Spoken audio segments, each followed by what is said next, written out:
Hi മക്കളെ, എല്ലാവർക്കും സനിതാസ് online ക്ലാസ്സിലേക്ക് സ്വാഗതം. അക്ഷരങ്ങളൊക്കെ പഠിച്ച് മിടുക്കരായിട്ടിരിക്കുകയാണല്ലേ. ഇപ്പൊ ഞാൻ പെട്ടെന്നൊരു അക്ഷരം ചോദിക്കട്ടെ, എന്റെ മക്കളെ എഴുതാവോ?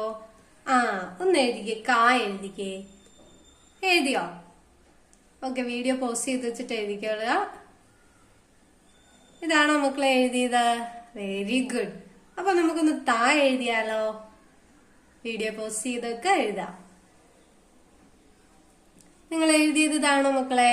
Very good. അപ്പൊ ഇങ്ങനെ എഴുതി എഴുതി നോക്കണം. അപ്പൊ നമ്മുടെ മനസ്സിലേക്ക് അക്ഷരങ്ങള് പതി. അപ്പൊ നമ്മൾ ഇന്നത്തെ ക്ലാസ്സിൽ പഠിക്കാൻ പോകുന്നത് യാരാലാവയാണ്. നമുക്ക് ക്ലാസ്സിലേക്ക് കടക്കാം. അവധിക്കാല ക്ലാസ്സുകളിൽ ചേരാൻ താല്പര്യമുള്ള മക്കള് ഉറപ്പായിട്ടും ചേരുക. അതിന്റെ ഡീറ്റെയിൽസ് ഒക്കെ കഴിഞ്ഞ ക്ലാസ്സുകളിൽ ഞാൻ കൊടുത്തിട്ടുണ്ട്. ഓക്കെ, നമുക്ക് യാരാലാവയിലേക്ക് കടക്കാം. യാ എഴുതുന്ന നോക്കിയ മക്കളെ, ദാ ഇങ്ങനെ കൊണ്ടുവന്ന് വളച്ച് ദാ ഇങ്ങനെ യാ. നമ്മുടെ ഫായുമായിട്ട് ഒരു താരതമ്യപ്പെടുത്താം അല്ലെ. ഫായ ആയപ്പോ എങ്ങനെയായിരുന്നു മക്കളെ ഫാ എഴുതിയത്? ഇങ്ങനെ ചുറ്റിച്ചു കൊണ്ടുവന്നായിരുന്നു ഫാ എഴുതിയെങ്കിൽ ആ ചുറ്റിപ്പില്ലാതെ വരുന്ന ആളായിരുന്നു ആര്? മായ അല്ലെ. അപ്പൊ ഇതൊക്കെ ആയിട്ട് ഒരു സാമ്യം ആർക്കും ഉണ്ട്? യായിക്കും ഉണ്ട്. നമ്മുടെ തായ്ത്തേലെ ദായുമായിട്ട് സാമ്യമില്ലേ? ഒന്ന് ഓർത്ത് നോക്കിക്കേ. അതാ ഇങ്ങനെ ഒരു കുനിപ്പ് കൊണ്ടുവന്ന് ഇങ്ങനെ എഴുതിയാൽ അതാരായിരുന്നു? ഇദ്ധായിരുന്നു അല്ലെ. ആ കുനിപ്പില്ലാതെ വന്നാൽ ആരായി? യായി. ഇങ്ങനെയുള്ള കമ്പാരിസൺ എപ്പോഴും മനസ്സിലേക്ക് കൊണ്ടുവരിക. രാ നോക്കാം. ദാ ഇങ്ങനെ വന്നു താഴേക്ക്. ഏതക്ഷരാ മക്കളേത്? രായാണ് അല്ലെ. എങ്ങനെയാണ്? ഇങ്ങനെ വന്നു താഴേക്ക്. മുകളിൽ ഒരു വരയും കൂടെ കൊടുത്താൽ രായായി. ഒന്നുകൂടെ യാ എഴുതി കാണിച്ചില്ല അല്ലെ. നോക്കിയ മക്കളെ, ഇതാ ഇങ്ങനെ വന്നു ചുറ്റിച്ച് മുകളിലേക്ക് പോയി താഴേക്ക് ഫുള്ള് കവർ ചെയ്ത് വരയ്ക്കാം. ഏതക്ഷരമാണ്? യായാണ്. ഇനി അടുത്തത് യായായി രായായി ലായാണ് അല്ലെ. ശ്രദ്ധിക്കണം. ദാ ഇങ്ങനെ വന്നു, ദാ നേരെ സ്ട്രെയിറ്റ് ആയിട്ട് വരച്ചു മുകളിൽ നിന്ന് താഴേക്ക്. ഏതക്ഷരമാണ്? ല. ഒന്നുകൂടി കാണിക്കട്ടെ. ദാ ശരിച്ചിങ്ങനെ വന്നു നേരെ പോയി മുകളിൽ നിന്ന് താഴേക്ക്. ഏതക്ഷരമാണ്? ലായാണ് അല്ലെ മക്കളെ. ഇനി അടുത്തത് കഴിഞ്ഞ ക്ലാസ്സിൽ ഞാൻ കാണിച്ചു തന്നായിരുന്നു. എങ്ങനെ ഓർക്കുന്നവരൊന്നും എഴുതിക്കുക മക്കളെ, വീഡിയോ പോസ്റ്റ് ചെയ്തിട്ട്. Okay, very good. എന്റെ മക്കൾ എഴുതിയതെല്ലാം ശരിയാണ് കേട്ടോ. എങ്ങനെയാണ്? അകത്ത് കുനിപ്പില്ലാതെ വന്നാൽ വാ, അകത്ത് കുനിപ്പോട് കൂടി വന്നാൽ അത് ഏതക്ഷരമായിരുന്നു? ബായായിരുന്നു അല്ലേ. Very good, very good. അപ്പൊ ഒന്നുകൂടെ കാണിച്ചു തരാം. ദാ ഇങ്ങനെ പോയി മുകളിൽ നിന്ന് താഴേക്ക്. ഏതക്ഷരമാണ്? വായാണ് അല്ലെ. ഓക്കെ, ഇനി അടുത്തതാണ് ശ. ശ്രദ്ധിക്കണം മക്കളെ, രായുമായിട്ട് സാമ്യമുണ്ട്. ദാ ഇങ്ങനെ വന്നു താഴേക്ക്. അതിനോട് ചേർത്തൊരു വരയും കൂടി കൊടുക്കണം. ആരാണത്? ശായാണ് അല്ലെ. ഒന്നുകൂടി ഇതാ ഇവിടുന്ന് ഒരു കുനിപ്പ് കൊടുത്ത് മുകളിൽ നിന്ന് താഴേക്ക് വരച്ചു. ചേർത്തൊരു വരയും കൂടെ വരച്ചു. ആരാണ്? ശായാണ് അല്ലെ. അപ്പൊ നമ്മള് ഗാ പഠിച്ചപ്പോ നമ്മൾ പറഞ്ഞായിരുന്നു അല്ലെ. എങ്ങനെയാണ്? ഗാ എഴുതി അതിനോട് ചേർത്തൊരു വരയും കൂടെ വരയ്ക്കുമ്പോഴാണ് അത് ഗാ എന്ന് പറഞ്ഞല്ലേ. അപ്പൊ ഗാ എന്ന് വരണമെങ്കിൽ അതിനോട് ചേർത്ത് ഒരു വരയും കൂടെ കൊടുത്താലേ അത് ഗാ എന്ന് വായിക്കുള്ളൂ എന്ന് പറഞ്ഞ പോലെ തന്നെയാണ് ഷായ്ക്കും. ഷായോട് ചേർത്ത് എപ്പോഴും എന്തുണ്ടായിരിക്കും? ഒരു വര ഉണ്ടാവും കേട്ടോ. ഓക്കെ അല്ലേ? ഒന്ന് എഴുതി പഠിച്ചാലോ? ഓരോ അക്ഷരവും എഴുതി പഠിച്ച് നിങ്ങള് ഞാൻ പറഞ്ഞു തരുമ്പോ നിങ്ങൾ പോസ്റ്റ് ചെയ്യുക. വീഡിയോ പോസ്റ്റ് ചെയ്തിട്ട് എഴുതി പഠിക്കുക. അതിനുശേഷം അങ്ങനെ ഓരോ അക്ഷരങ്ങളും എഴുതി പഠിക്കുക. ബാക്കി അക്ഷരങ്ങളിലേക്ക് കിടക്കാം. ഷായാണ് മക്കളെ അടുത്തത്. നോക്കിക്കേ മക്കളെ, നമ്മൾ പാ എഴുതിയില്ലേ? പാ എഴുതിയപ്പോ ദാ ഇങ്ങനെ എഴുതിയാൽ പായായിരുന്നു അല്ലെ.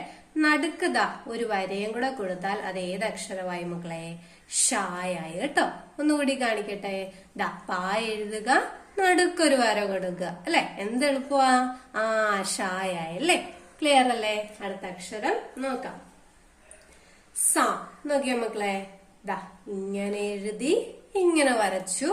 നടുക്കൂന്ന് ഇങ്ങോട്ടൊരു വര. ദാ അവിടുന്ന് പിന്നീട് നേരെ ഒരു വര. ഏതക്ഷരമാണ്?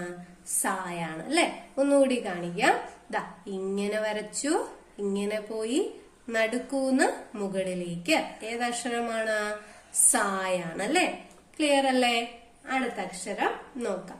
ഹായാണ്. എളുപ്പ കുഞ്ഞുങ്ങൾക്ക് മിക്കവർക്കും ഒരു പാടായിട്ട് തോന്നും, പക്ഷെ നമുക്ക് സിമ്പിൾ ആയിട്ട് പഠിക്കാം.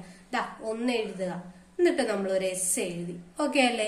ഇനി ആ എസിന്റെ വാലിന്ന് ഇങ്ങനെ ഒരു സിയും കൂടെ എഴുതി ഓർത്ത് നോക്കിയേ. ഇത്രയുള്ള നേഹ. അപ്പൊ ചില കുഞ്ഞുങ്ങൾക്ക് ഹായ് എഴുതാൻ ഭയങ്കര പാടായിട്ട് തോന്നും. എന്നാ സിമ്പിൾ ആയിട്ടാണ് നമ്മൾ പഠിക്കുന്നത്. നോക്കിക്കേ, ഒരു കുഞ്ഞ് വരച്ചു, ഒരു എസ് എഴുതി, നടുക്കൂന്നൊരു സി തിരിച്ചിട്ട് ഇങ്ങനെ എഴുതി, സി നേരെ എഴുതി കഴിഞ്ഞാൽ ഏതക്ഷരാ മക്കളെ? ഹായ് ആയി അല്ലെ? ഇനി അടുത്താണ് ഇക്ഷ. ഇക്ഷ നോക്കാം മക്കളെ. ഇങ്ങനെ ഒരു വര വരയ്ക്കണം, ശ്രദ്ധിക്കണേ. അതിനുശേഷം ഇവിടുന്ന് ഇങ്ങനെ കൊണ്ടുവന്നു ചുറ്റിച്ചെടുക്കുക. ഒന്നുകൂടി കാണിച്ചു തരാം. ഒരു വര വരച്ചു, ഇവിടുന്ന് ഇങ്ങനെ ചുറ്റിച്ചു, താഴേക്ക് കൊണ്ടുവന്നു, ഇവിടുന്ന് വളച്ച് താഴേക്ക്. ഏതക്ഷരമാണ്? ഇക്ഷ. ഇക്ഷ ഞാൻ ഒന്നും കൂടി കാണിച്ചു തരാം. ശരി, ബുദ്ധിമുട്ടുള്ള അക്ഷരമായോണ്ട് ഒന്നുകൂടി കാണിക്കാം. നോക്കിയ മക്കളെ, ഒരു വര വരയ്ക്കുക, എന്റെ ഒപ്പം എഴുതുക കേട്ടോ. ചുറ്റിച്ച് ഇവിടുന്ന് ഇങ്ങനെ വളച്ച് താഴേക്ക് വന്ന് ഇവിടുന്ന് ചുറ്റി താഴേക്ക് ഒരു വര. ഏതാണ് അക്ഷരം? ഇക്ഷയാണ് അല്ലെ? ഓക്കെ അല്ലേ? ഇനി ഇത്രയും കൂടി ഉള്ളു. ഇത്രയും കൂടി നമുക്ക് പരിചയപ്പെടാം. എളുപ്പം. ഇത്ര എന്റെ മക്കളൊക്കെ വേഗം എഴുതും. ഇത്രയേ ഉള്ളൂന്നല്ലേ? ഇത്രയേ ഉള്ളൂന്നല്ലേ? ഇത്ര. നോക്കിയ മക്കളെ, ഇങ്ങനെ എഴുതി താഴേന്ന് മുകളിലേക്ക് ഒരു വര വരയ്ക്കുന്നു. ഇത്ര. ക്ലിയർ അല്ലേ മക്കളെ? ഓക്കെ. അപ്പൊ പ്രധാനപ്പെട്ട അക്ഷരങ്ങളൊക്കെ നമ്മള് ഇപ്പൊ പഠിച്ചു. ബാക്കി കുറച്ച് അക്ഷരവും കൂടിയുണ്ട്. ഇപ്പൊ ചിഹ്നങ്ങളുണ്ട്, കായ്ക്കൊക്കെ കാക്കാക്കിക്കുണ്ട്. അതൊക്കെ നമുക്ക് അടുത്ത ക്ലാസ്സിൽ പഠിക്കാം. ഓരോ അക്ഷരവും സെപ്പറേറ്റ് ആയിട്ട് എഴുതി എന്റെ മക്കൾ എല്ലാവരും പഠിക്കുമെന്ന് വിശ്വസിക്കുന്നു.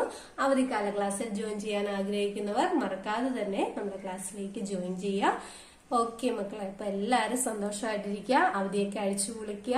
1 മണിക്കൂർ വീതം നമുക്ക് പഠിക്കാനായിട്ട് മാറ്റിവെക്കാം അല്ലെ? ഓക്കെ, അടുത്ത ക്ലാസ്സിൽ കാണാം. മറക്കാതെ നമ്മുടെ ചാനൽ സബ്സ്ക്രൈബ് ചെയ്യുക, ഷെയർ ചെയ്യുക. നിങ്ങളുടെ അഭിപ്രായം ഉറപ്പായും കമന്റ് ചെയ്യുക.